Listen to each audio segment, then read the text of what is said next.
Okay, good afternoon, everyone. I am Rachel Zinberg. I am the president of Catch, and so happy that you guys could all join us today so that we can learn together how to teach our kids how to create a healthy relationship with technology and how to have good habits around technology that probably we all can learn from, adults too. I know that for some of us that seems perhaps impossible that our kids could have a healthy relationship with technology, but our guest, Kevin Lanham, has a lot of experience and has great ideas to share with us. A little housekeeping first. Kevin will present for about the first half hour, 40 minutes or so, and then we will field questions. So you can put your questions into the chat as he's speaking, or you can wait until the Q&A portion. And if you want to ask something privately, please, you can direct your question directly to me. Again, Catch is so grateful that Kevin agreed to share his wisdom with us. Kevin is a licensed clinical professional counselor and is a supervising staff therapist and the chief operating officer at Skylight Counseling Center in Evanston. Kevin received his bachelor's in psychology from the University of Chicago and master's in counseling psychology from the Family Institute at Northwestern University. He has spent the past 10 years combining his own experience as a gamer with his clinical training to reduce conflict at home, develop understanding, and increase positive communication in families regarding technology. And with that, I will turn it over to you, Kevin. Oh, you're muted. It doesn't matter how many years we're doing this, we're always going to get caught with that. All right. Well, thank you so much, Rachel, for having me here today. I'm very excited to present on this topic. I'm going to just start by sharing my screen so that we're all set up. Yes, and just like Rachel said, I've been working with families on the North Shore for the past 10 years or so on being able to communicate and manage technology use at home. It's something that's gotten, I feel like, harder and harder as the technology keeps changing. Also, you may notice today that I do have a stutter. So every now and then I just may get stuck. I might take a sip of water, stop, and then I'll reset. So nothing to worry about there. So when parents come to me, usually they ask me these kinds of questions, like how long should my child be gaming? What tech activities should my child stay away from? And also, like, what kind of limits should I put on my child's tech use? And these are great questions. And yet, the more that I talk to parents, I realize that they already have answers to these questions. And I sort of am wondering why they're asking me, because I'll sort of do the therapist thing and throw them back and then throw it back and say, well, what do you think? And often they have really good insights. And I mean, Catch is this great organization where you have parents and families that are working together to try to answer these kind of questions, to create healthy habits for your kids. Usually parents do a lot of work before seeing me. They go to events like this, they Google it, they go to seminars. And the thing is that even though they get the information, it's really hard to actually translate into changes at home.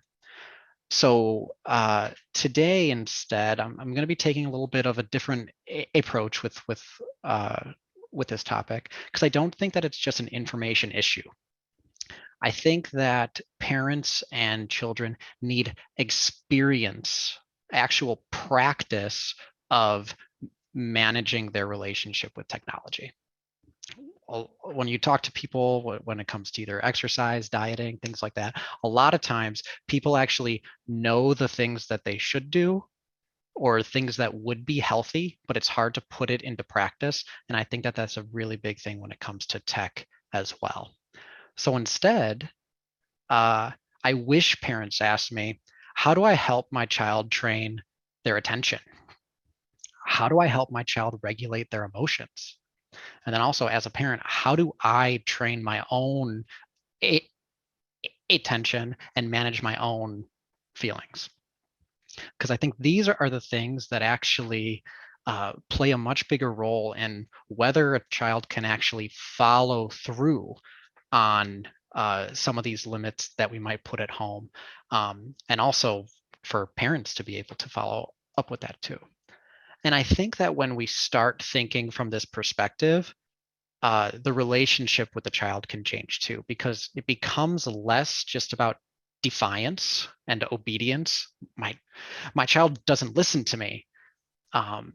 Into how do we help them be able to do executive functioning skills, because that's what's needed to be able to turn off tech, to grow their ability to sustain their attention. That's another thing that's also needed. And so it's not just about having these limits, but it's about putting them into practice. Okay. So first, we want to understand these kinds of transitions. There's some things to know, when we're talking about transitioning off of technology. I like to think about it like if you're in a car with somebody and they ask you to park the car. Now, if I'm driving and one of you asks me to park the car, that seems like a pretty simple task. I might slow down, find a spot, and stop. But I don't know if any of you parents now actually have teens that are just learning to drive or have recently driven. And when you're with somebody who's brand new to driving and you're on the road and you ask them to park the car, it's like you ask them to perform this huge obstacle. They have to think, they sort of freeze, they may panic, they don't really know where to look. And instead, as the parent that's helping them park, you might have to start saying, slow down, put your foot on the brake, turn your signal on, look for spots that are open, check your mirror. All these steps that for us in our adult minds become just one thing, park the car. For a teen who's just doing it for the first time, it's like 30 steps. And any kind of distraction can throw them off. Oh, wait, I was supposed to signal before I did this, not the other way around. So even for these things like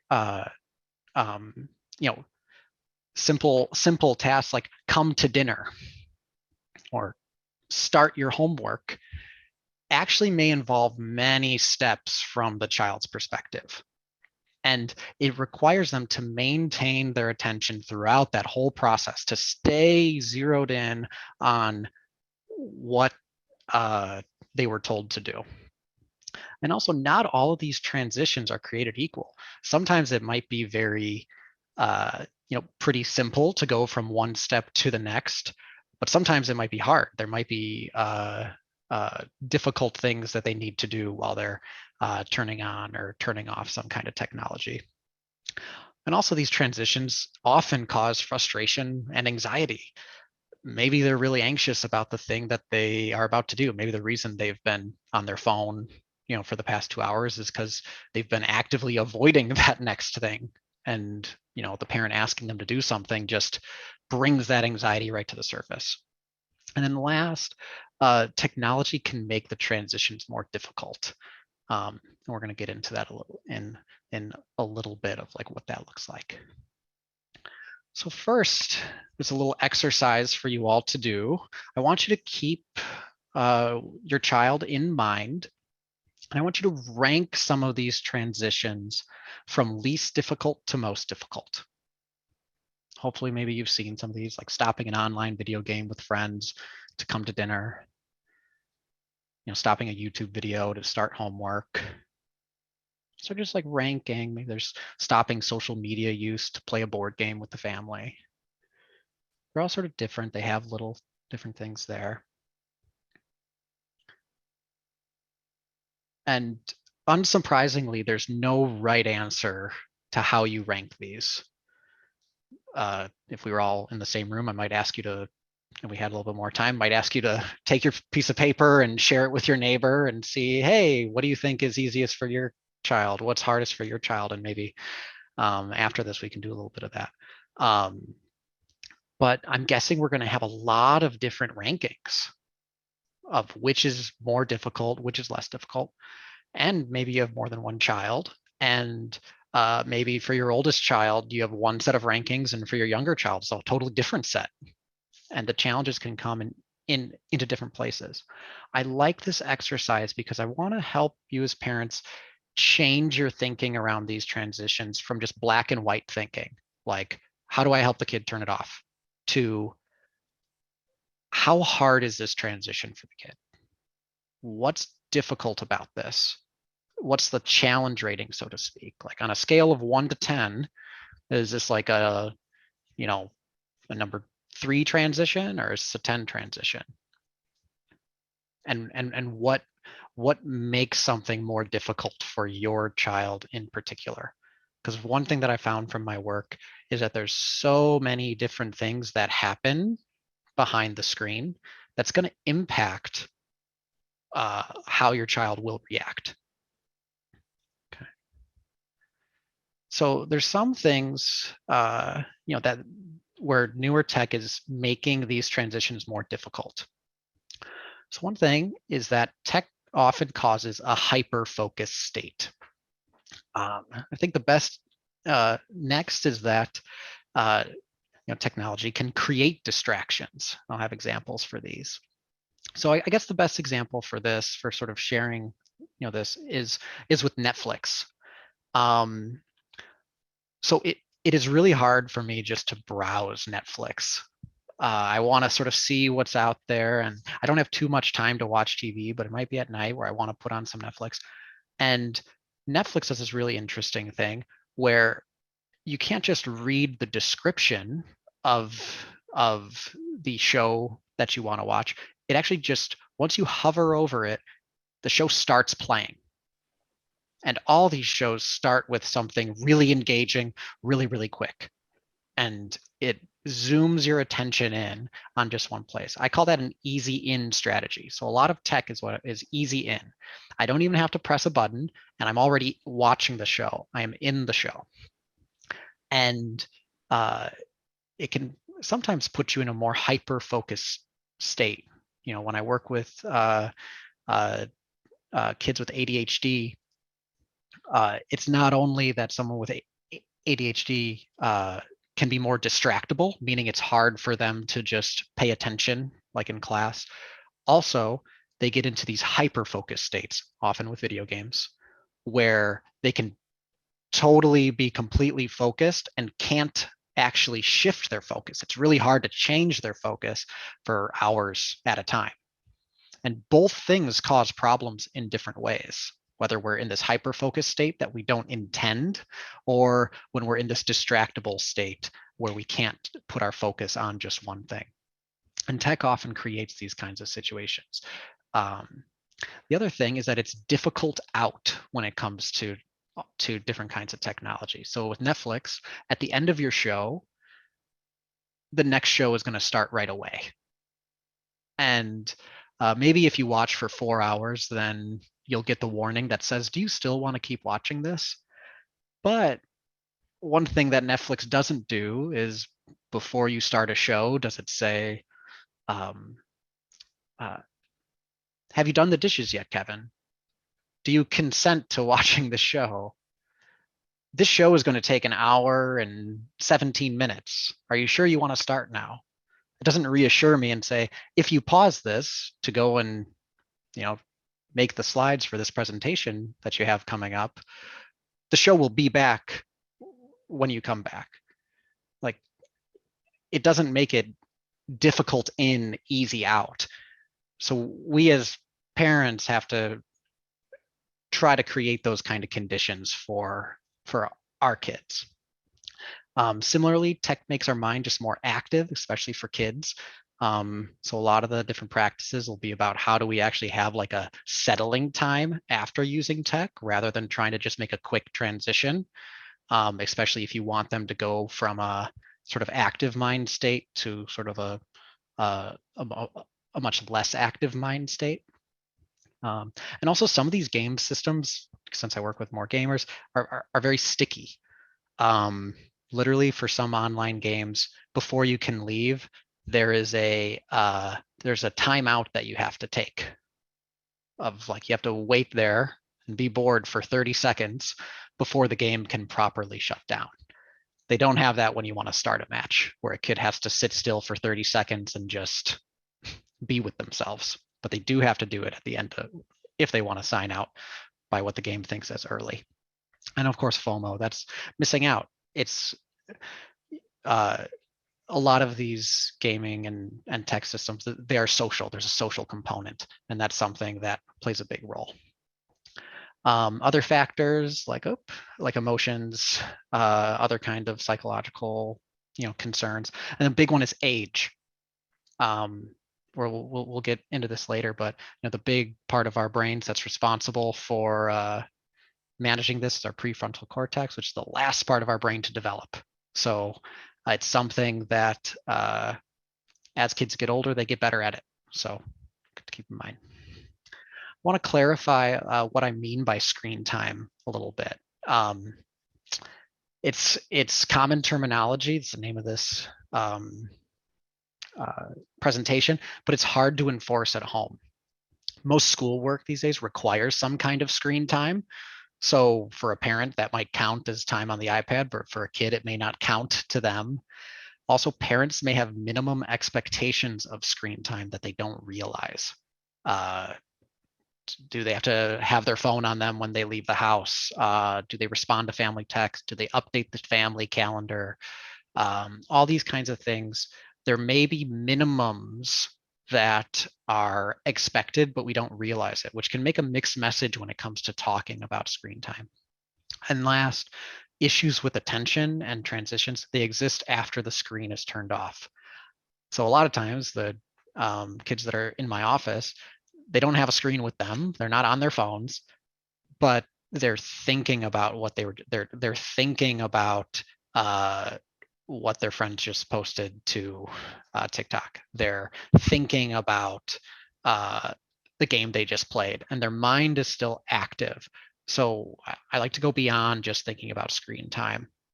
And Dan Siegel, he's an author. He talks about the healthy mind platter.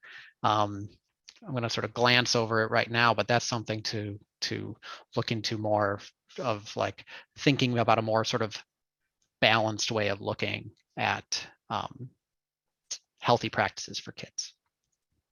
So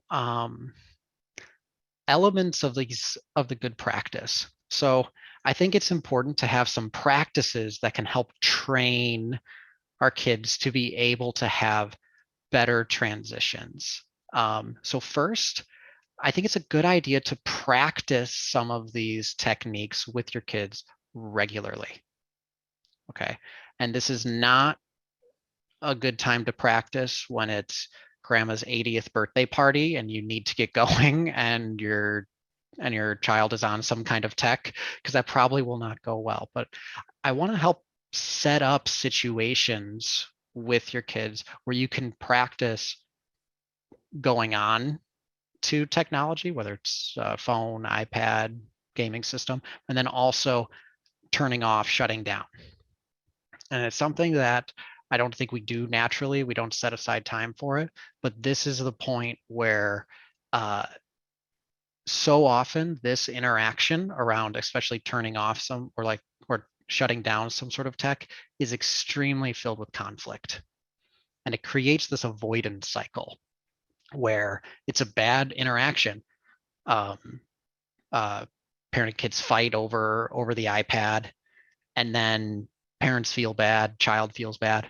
They stop talking to each other for a period of time, and especially stop talking about tech. They don't want to reinforce that or that boundary.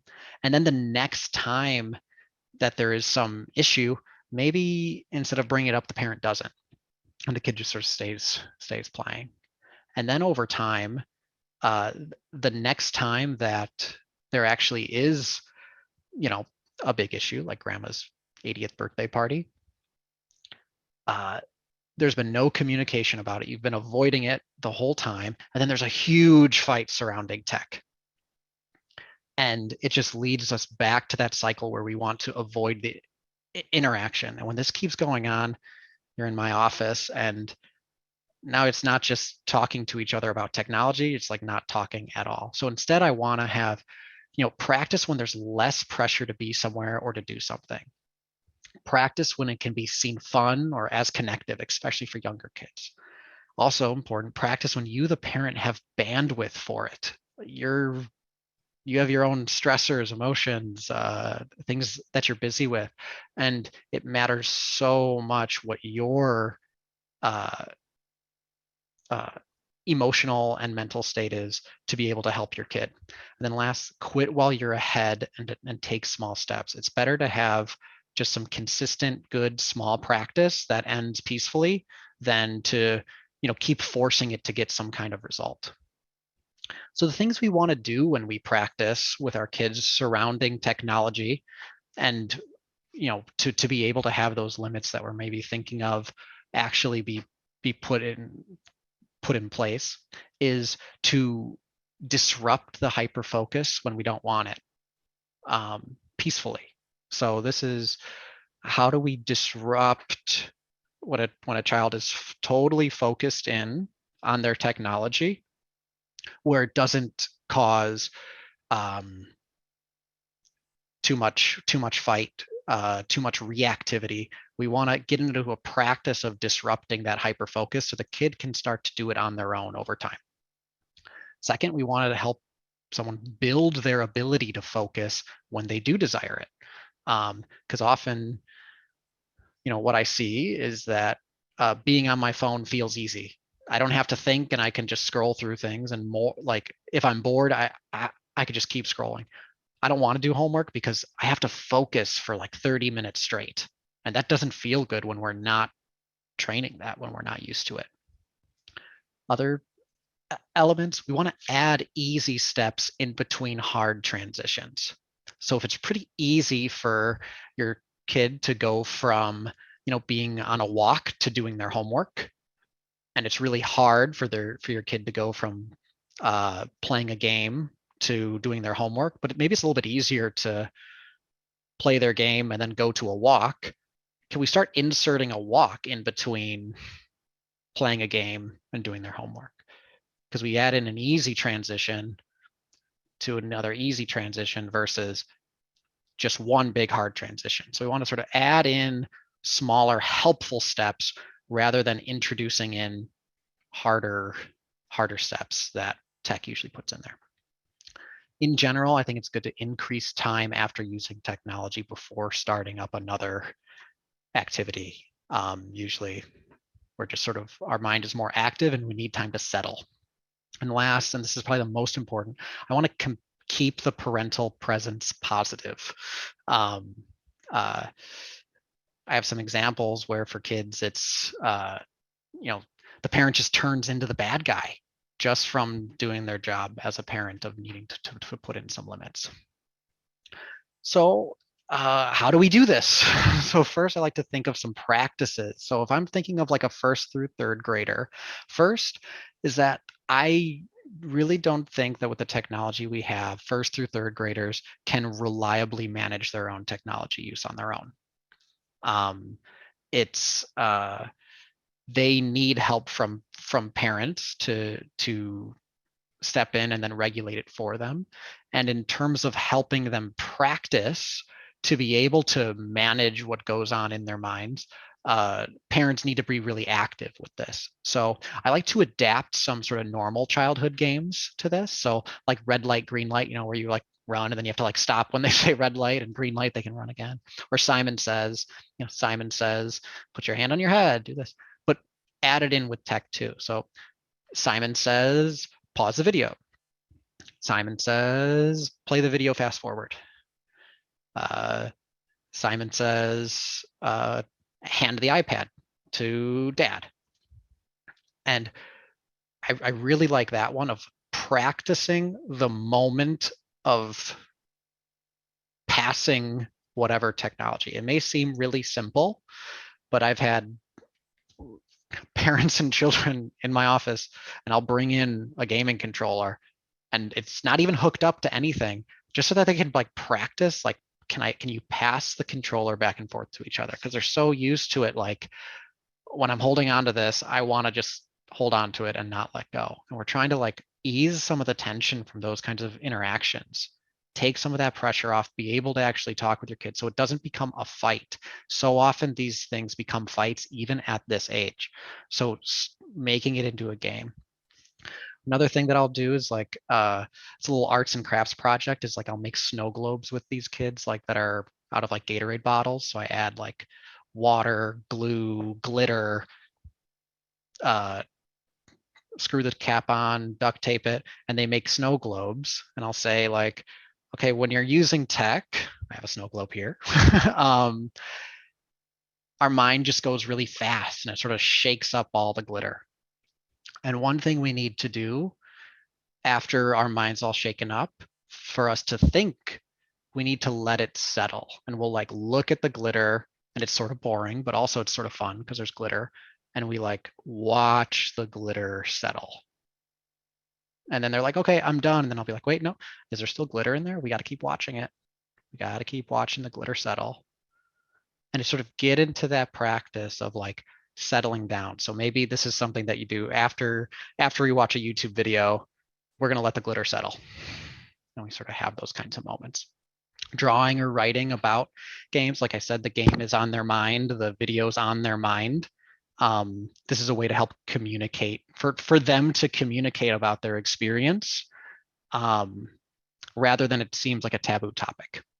Okay. Third through fifth graders. So this is a time where you want to start introducing a little bit more skills for the child to practice.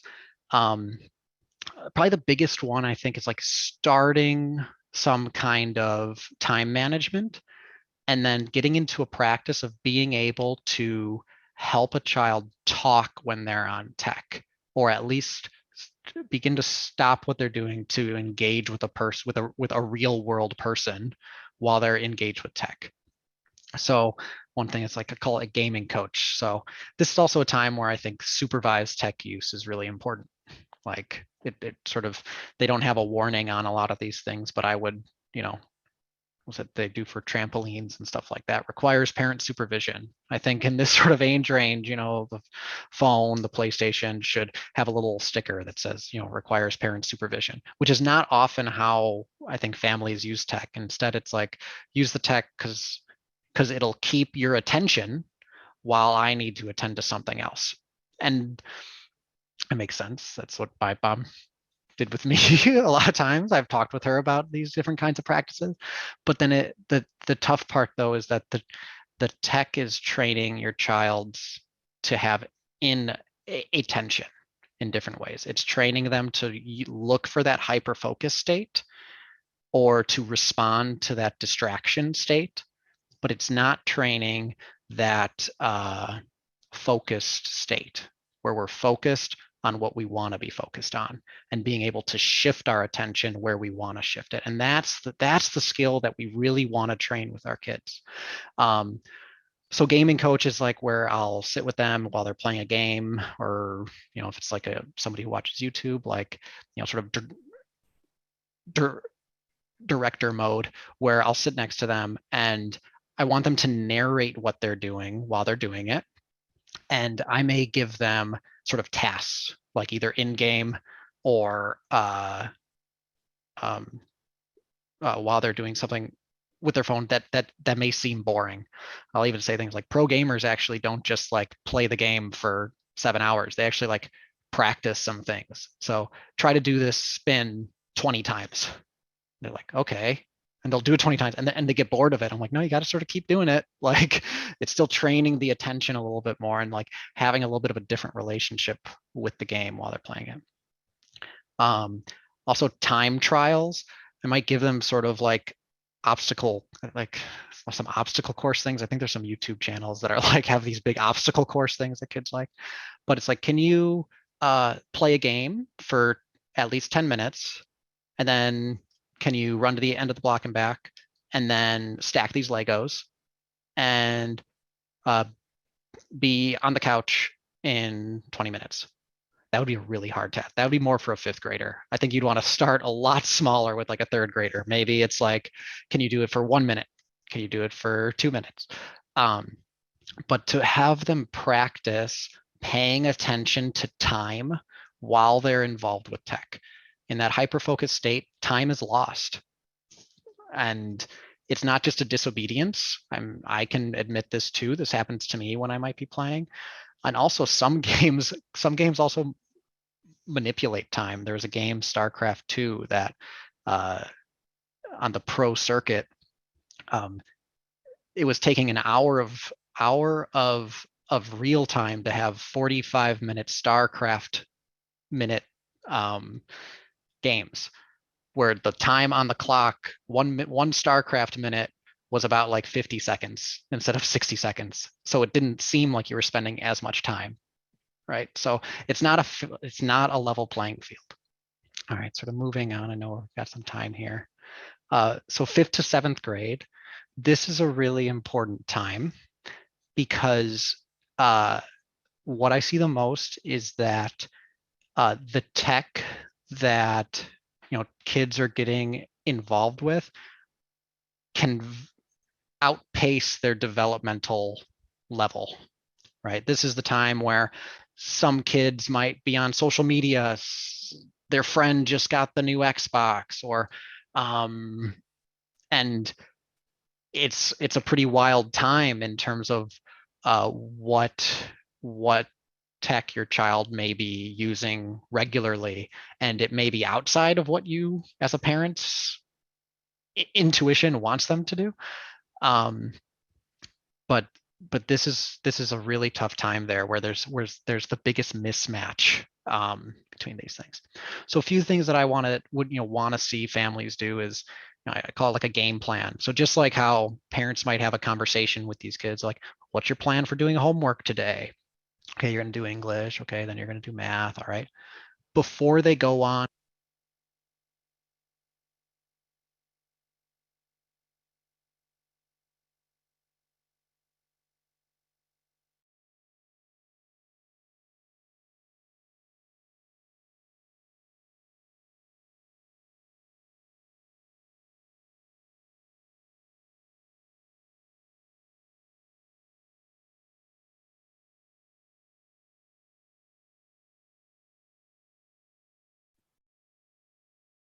Hey, Kevin, I'm sorry to interrupt, but we just lost the last couple things that you said.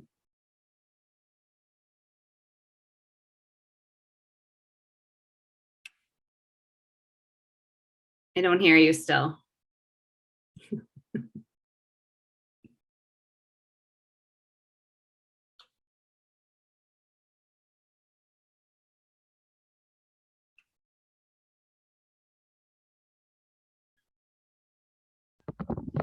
There we go. Was I not? Did you not hear me at all for a while? Or it was just the last couple things in the 5th to 7th grade. We lost. I'm so sorry. Yeah, I guess Oh, I'm in my own little world. Somebody just said right as you were starting to explain what the game plan must look like. Okay, so game plan, just like how you might. Sorry about that. Thank you for getting back in. How embarrassing. Modeling fallibility. So game plan, just like you might make a plan for homework with your kids, where, hey, are you going to do your English homework, then your math homework, and sort of helping them with what's called executive functioning. You're helping them organize their day and put it in order so that they can execute on that. You want to have them do that even when they're on tech. Oh, what apps do you plan to use when you're on your phone? Or like, do you know what you're going to do? Who are you going to play with? Almost like when they're going out with friends during this time, you might ask more of these kinds of questions. It's trying to add thought at the start. And because often kids in this age range, they're at school, they may not be having a good time. All they're thinking about is starting using their tech. They're not planning ahead. They're not thinking about how long they're going to be on it. They're not doing that. And I think they still need parents' help to anchor that in. And similarly, I think that this kind of conversation about using tech and screen should also apply with homework as well. So being able to say, like, just as they need to use these kind of settling skills, these be able to transition from one thing to another to manage their anxiety. If they can use it for games, they also need to use it for things like homework or chores, because chances are if a kid is struggling with transitioning between using technology, they're also probably struggling with these kinds of transitions elsewhere. And it may be more about getting started on something that requires focus rather than stopping something that when they're hyper focused. Social media debrief is just like get in the practice of talking about social media with your kids during this time. All right, now we're looking at time. So 8th grade and beyond, this is where it gets a whole lot tougher, especially if you haven't had the experiences of like having these kinds of practices. Most of techniques during this time, it's less about games and like what games do you play with your child, but how do you communicate with them? Your relationship matters most during this time. So I call it like highs and lows of tech use. I think it's really important to help kids get specific when they're using tech. Like, what did they enjoy about it? What was frustrating about it? When were they disappointed? Because often when the kids first start talk about tech, they're just like, I played a game, I was on my phone, or I did nothing. And it's like helping them actually get some difference. Because often when I talk with high schoolers and beyond, they'll say, you know, I was having fun for like the first hour, and then I kept playing even when I didn't want to. And I don't think parents really recognize that that moment happens at some point, because it's really hard for a kid to put that into words when they don't have practice doing that, or they're defensive about their use. This next one may seem silly, but it's sitting in the same room as a tech user. The example I have for here is there was one of the families that I just started working with, and working with the high schooler, and the mom got home from work, went up, took a shower, and then she was going to go to the basement to do her laundry. And she thinks she's home alone and opens the door to the basement, turns the light on, and just hears from the basement, "Mom, it's not my time yet." And she was shocked. She was like, "What's?" She didn't even know her kid was down there. But her son was so conditioned, because the basement was where the computer was set up, that when the light for the basement got turned on, it meant that he was going to have his games taken away. So mom didn't even do anything in that instance, didn't even know he's home, but there was a fight that had been cooking for a long time. And if that's the kind of situation that you have in your house, first step is that we have to try to deactivate that. We have to decondition that. Can you be in the same room? And it doesn't mean that it's a fight. And it'll be weird at first, especially for teens, where it's like, hey, wait, why are you in the room? Why are you just like reading a book while you're while I'm playing a game? It, it can feel weird, but that's the first step, especially if there's a lot higher conflict. The next, like, probably last thing before we go to Q&A is just a lot of times with parents, they're not able to meet their kids' friends, especially in high school, like maybe they were used to having when they grew up. And I think it's one of the major reasons that anxiety among parents is growing, is that you don't know who your kids are interacting with. And that can be really tough with, tech sort of makes it easier that way. So try to encourage being able to be introduced to, your kids' friends that are on Discord, to, be shown kids' friends through Instagram.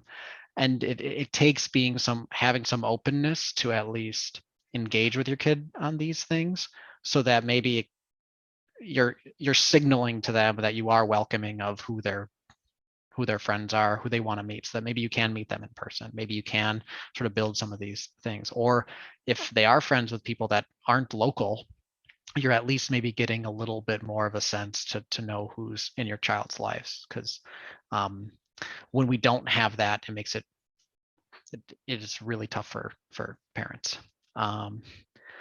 So last thing is really just your relationship with your child matters. And hopefully some of just thinking differently about these kinds of transitions might help develop some of that empathy. So you can begin modeling how to change some of these interactions when it comes to tech. And I have some resources for the next slide, but which I can go to a little bit later. But just thank you for giving me some time to talk about these things. And I know there may be questions, and I blasted through a lot of that, but thank you for having me here. Thank you so much, Kevin. That was terrific. Thank you very much. You want to go to your resource slide so Sure. people can see that while we. Sure. I referenced Dan Siegel, two his books that I really like. Yes Brain and also Brainstorm are about sort of using mindfulness with children, and he goes into more depth about some of these things that I'm discussing. And another one is a more recent resource that I just have fallen in love with, which is healthygamer.gg. He has different mental health guides. He was a gamer himself that failed out of undergrad, and then he went to India to sort of train in meditation and then yoga, then came back and became a Harvard psychiatrist. And he just like really presents on a lot of these topics in, I think, a really great way. And there's a lot of different online like parent support groups that he has there, things like that. And somebody's drawing on that. That's pretty cool. I didn't know that that's possible. But yeah, so those are some of the things there. I don't know what this. I don't know what that is either. I don't know how that happened, but I guess I'll stop sharing. Maybe somebody doesn't like it. Okay, so we've gotten some questions. We had some questions in advance, and then we've gotten some questions in. So I'm going to start with this one. My kid is a gamer. This is his thing. This is what he does. How do I help him develop interest in other things without mandating it? I don't want it to become a battle. Okay. So first, thank you for your question. I want to, I guess, in the spirit of like some of what we talked about here, is I'm thinking about how old is your child, right? Like that's probably one of the big things of like, where it could be really important to think about maybe how active of a role can you place in this. I guess first I would start with talking with them about why are they interested in the games and the gaming, and then build from there. What I find is that there's different motivations that gamers have for why they like gaming. And that'll dictate what other interests that they might have outside of the game. So, somebody that I might talk to might be like, I'm really competitive. Like, I feel like like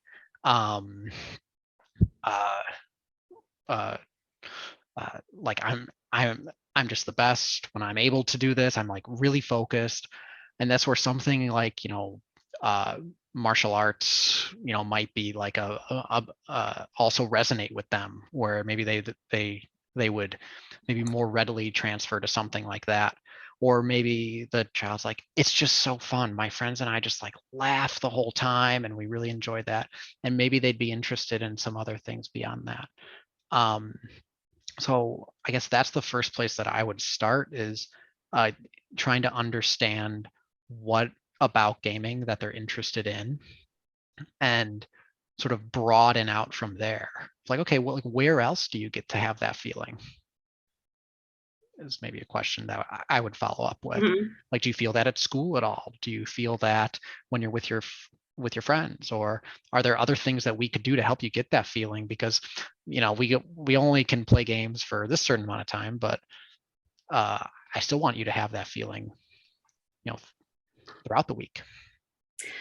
That's great. Next question. I have an introverted 13-year-old, and I know that gaming is a large part of his social interaction with other kids his age. Many of these kids seem to have a lot more time allotment to the game than I feel is appropriate for my child, especially on school days. How do I balance the fact that this is a real format of social interaction with the limits that I think are appropriate? Great question, because it is nuanced like this. And that's that, that fifth to seventh, start of eighth grade. Everybody has these different kinds of things. And also some of their friends, maybe they're not allowed to game that much. They maybe the boundaries are not enforced at home, or other things might be going on. I mean, they may be sneaking a Wi-Fi hotspot upstairs, I've seen it all. It is okay to, uh, back to, gaming is not just one monolith kind of thing, right? So if it is something where it is with friends, it can be maybe more of a limit, like, you know what? If your friends were over here, I wouldn't let them stay over here past dinner. So uh, it's not really about the game. Like, actually, if you want, we could play just a 2-player game, you and I, or we could do a single player game if you want that. I'm not saying you have to do that, but the idea is like, it's important for there to be time when actually you're away from your friends. I know that stinks, but even if your friends were around and you were playing in person, I would probably have you stop playing with them, and you can maybe say like, yeah, back when I was growing up, once the street lights came on, I had to say goodbye to my friends and I had to go home, and I had to just sort of have like downtime with the family. I And think yeah, I think this question was actually asking the opposite, that the okay, child is introverted and doesn't necessarily do a lot of social things. And so this is become a social outlet. And okay. if that is the social outlet, do you still manage it in the same way? Um, I do, I think, because I still think it's helpful to practice the attachment exercise of coming together and then separating. Hmm. Like that's an important part, because they still would have to sort of learn some ways of saying goodbye to the person, of sort of shutting some of these things down, realizing that the friends will be there Hmm. tomorrow.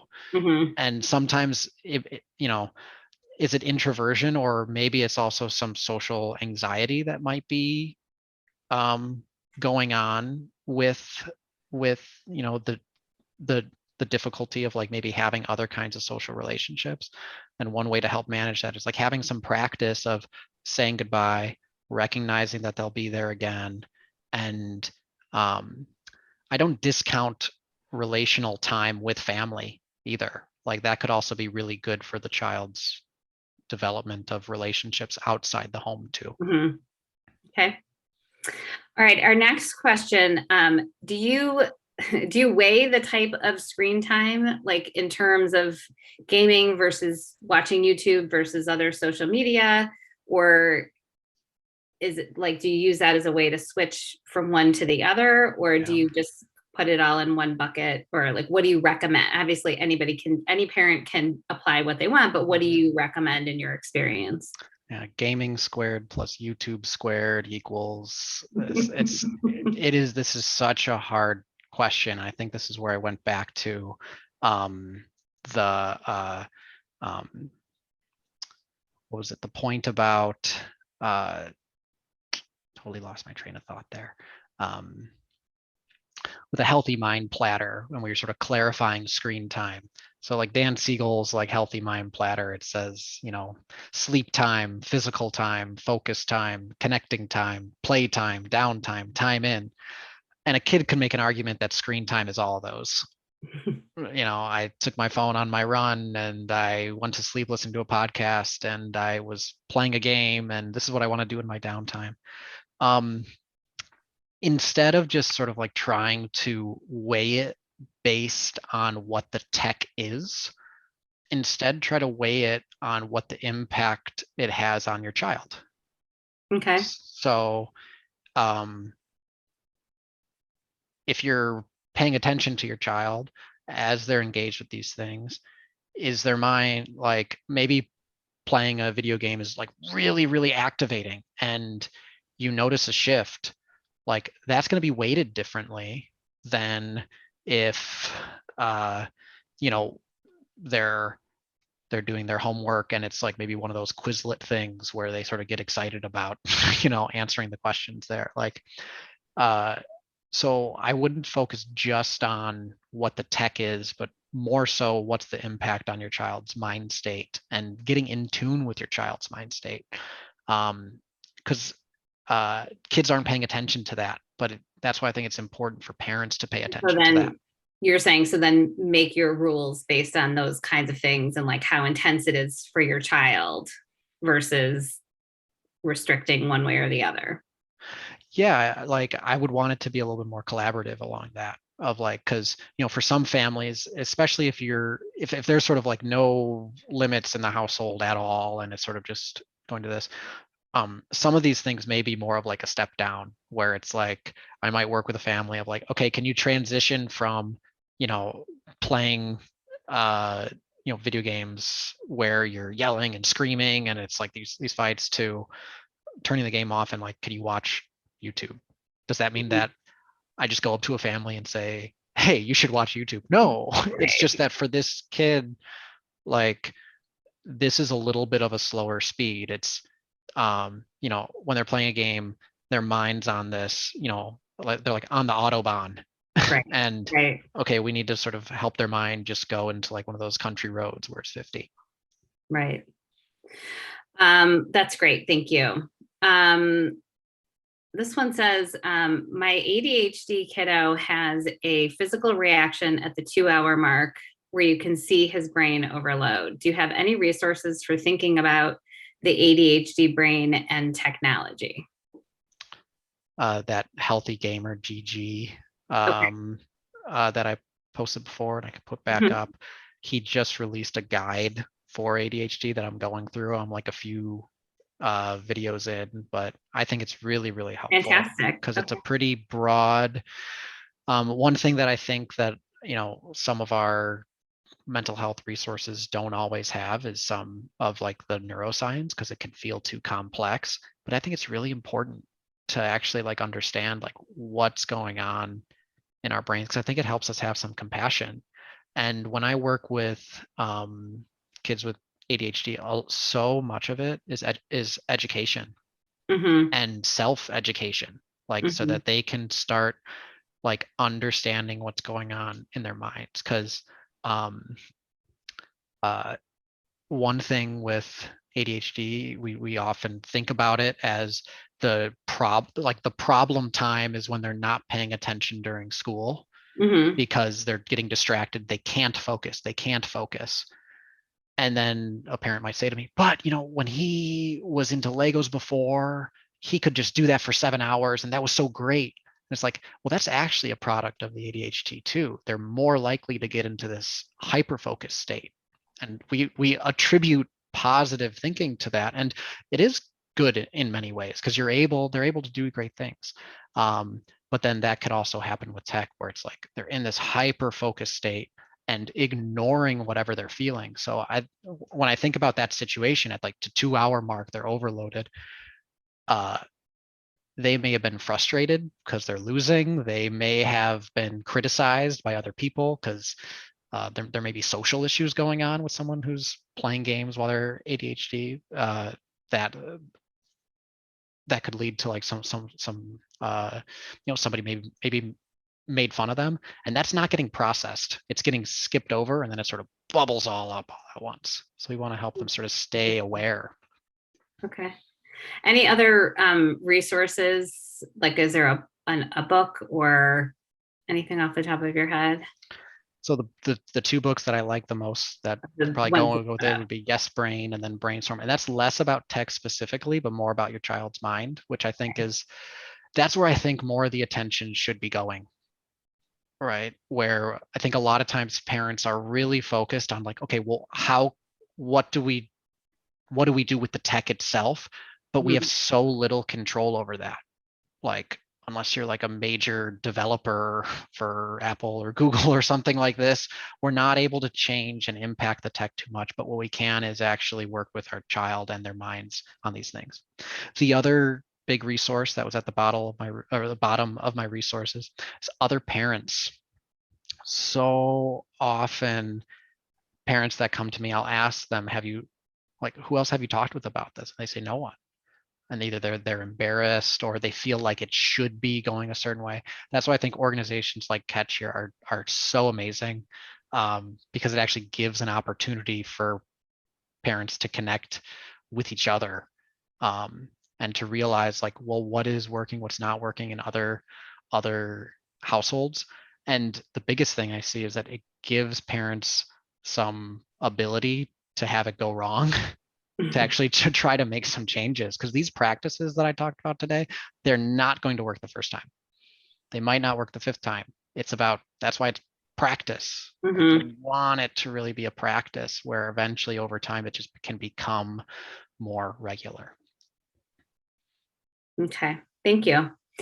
All right. I think this will probably be our last question. We might have time for one more, but my daughter will get on the iPad whenever we're not paying attention. What is the best way to talk to her about it? And how do you recommend to set up discipline or usage boundaries?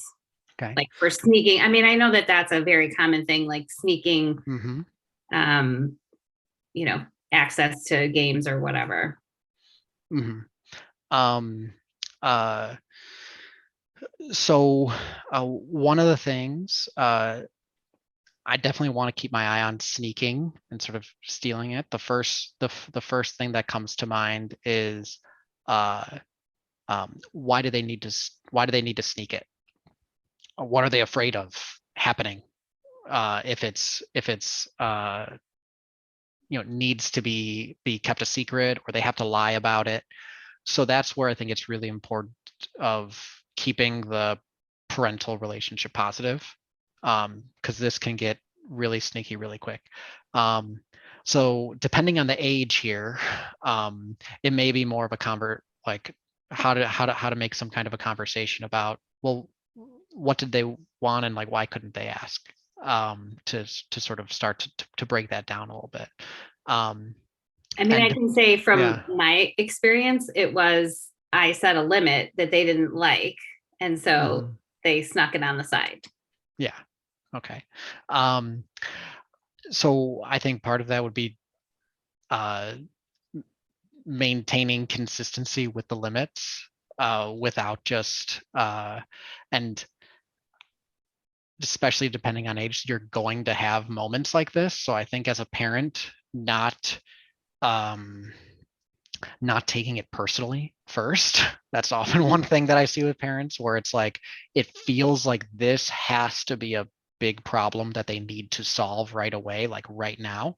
And Mhm. instead, I want to help parents try to take a more long-term view, right? That, okay, put them having a limit, child going outside the limit, and then parent addressing it, that's a rep. Mhm. That is a moment of practice. And if you're able to do it to a point where it doesn't, shatter the relationship, then you can come back at night. You can still come back together, no matter how many, maybe even though you maybe had that tough moment with your kid and it's like, you're the worst parent ever and I hate you, I want to be on my iPad. If you're able to come back after that, that's a rep. And over time, the child is going to learn what that limit is, Mhm. and also that it doesn't change my relationship with my parent either. Mhm. Um, but it's tough. It's really tough in those kinds of moments. So I don't have a silver bullet there of how to have your child just obey the limit. Instead, I think you're probably doing a pretty good job of being able to, because you're right, you can't pay attention 100% of the time. You can't, but you can maybe help bring them back, and maybe you might introduce something of like, how do we settle after this? Well, it sounds like you were stirred up that you wanted to go right into it, versus taking a few steps and realizing that, oh, me going on the iPad right now also means that I can't be on the iPad tomorrow. Yes. Well, I think, I mean, you mentioned earlier that this idea that like oftentimes we know the things that we should be doing in order to do Yeah. things well and to maintain our Yeah. health and all those good things. And I think often it's very hard to Yeah. remember and practice all of those things. Yeah. And and that we don't always do it as adults. And so we as need to give our children grace and say like, oh, I know that's really hard. Yeah. Parental intuition, I think, is so important. It's so important. You have it, you may lose connection with it because you're anxious, you're scared, and all this tech stuff is changing so quick that it's like you don't like, you want the right answer, like you want to be the perfect parent often. But getting more in touch with that intuition and being able to speak from that place is, I think, one of the most important things for parents beyond any of the information that I'm giving you today. That's great. Well, that's a great place to end. Thank you so much, Kevin.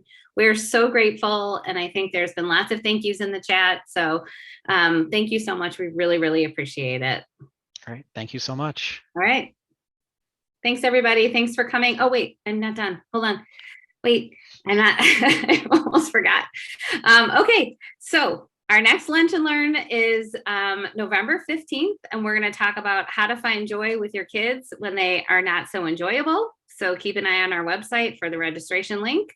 But before that is our marquee event. It's time for a reset, empowering our kids to live a meaningful life.